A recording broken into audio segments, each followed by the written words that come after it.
In this example, we are going to show how to obtain an orthogonal set of polynomials from a linearly independent set of polynomials. The starting linearly independent set is the set Q, which for this example is made up of powers of x, from x to the 0th power or 1 to x to the 10th power. From the set Q of polynomials, we obtain a set of polynomials that are mutually orthogonal on the interval from x equals 0 to x equals 1. We will use the Schmidt orthogonalization process for this exercise. But first, we provide the definition of an inner product for polynomials. Let f and g be functions defined on the closed interval from x equals a to x equals b. We define the inner product between f and g to be the integral from a to b of the product of f of x, g of x, and a weight function w of x. W is generally taken to be positive. For this exercise, we are going to take w to be identically equal to 1. We are going to use the software Mathematica to generate the orthogonal set of polynomials. First, let us examine the Schmidt recursion formula. Let P be the orthogonal set of polynomials p sub 0 of x to p sub 10 of x.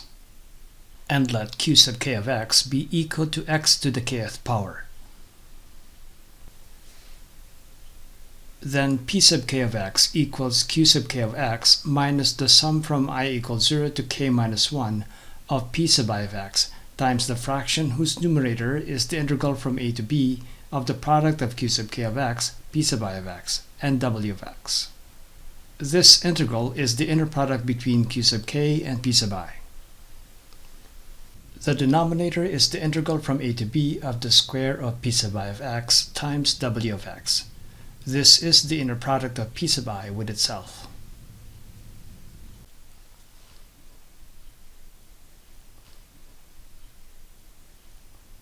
We start the Mathematica code with some preliminaries.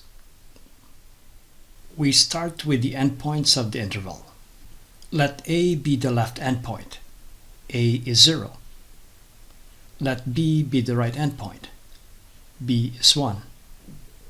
Let n be the highest degree of the q sub k's, and so n is 10. W of x for our exercise is 1. Next, we define the linearly independent set of polynomials, which is a sequence of polynomials, and so we use a do loop.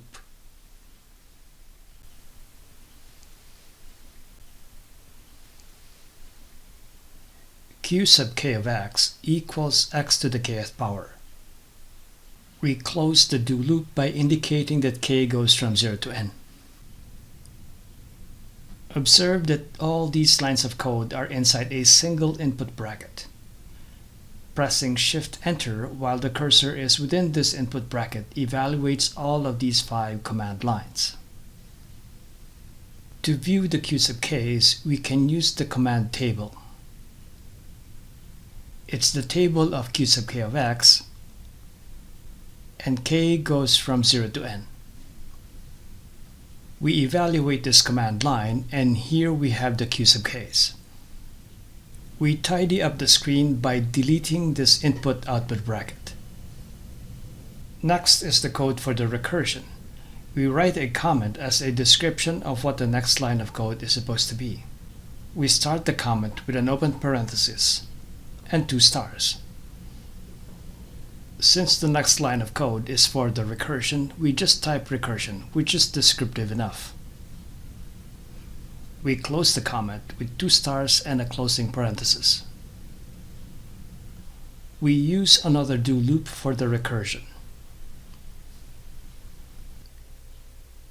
P sub k of x equals q sub k of x minus a summation. So we use the sum command. It's the sum of p sub I of x times an integral, and so we use the integrate command. It's the integral of q sub k of x times p sub I of x. times w of x. The integral goes from a to b. We divide by the integral of the square of p sub I of x times w of x. X goes from a to b. We close the sum command by indicating that I goes from 0 to k minus 1. Then we close the do loop with k going from 0 to n. We evaluate this line of code to generate the orthogonal polynomials. To see what the orthogonal polynomials look like, we type table p sub k of x with k going from 0 to n and evaluate.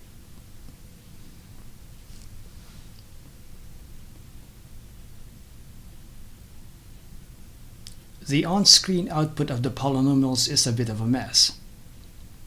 To attempt to tidy up the on-screen output, we will use the expand command so that each polynomial is multiplied out with similar terms combined. We type 2 slashes and expand. We will also have the on-screen output in a table format, so that we type 2 slashes again, followed this time by table form, uppercase T, uppercase F. We re-evaluate the table command, and here we have the orthogonal polynomials in table format.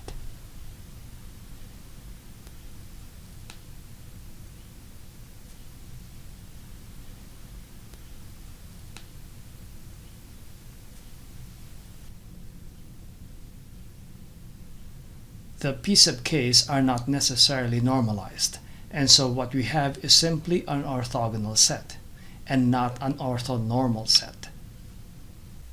We add a line of code so that from an orthogonal set, we get an orthonormal set. First, we provide a description of the line of code, and so we start with an open parenthesis, 2 stars, and we'll simply call this line of code normalization. We close with 2 stars and a closing parenthesis. We use a do loop again. Let's call each orthonormal polynomial Pn sub k of x. We need to divide each p sub k by its magnitude. The square of the magnitude of p sub k is the inner product of p sub k with itself. And so to normalize each p sub k, we divide p sub k by the square root, and so we use the square root command. We are taking the square root of the inner product of p sub k with itself. And so we have the integral of the square of p sub k of x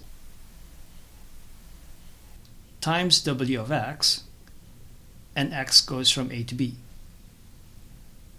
We close the square root command, and then the do loop with k going from 0 to n.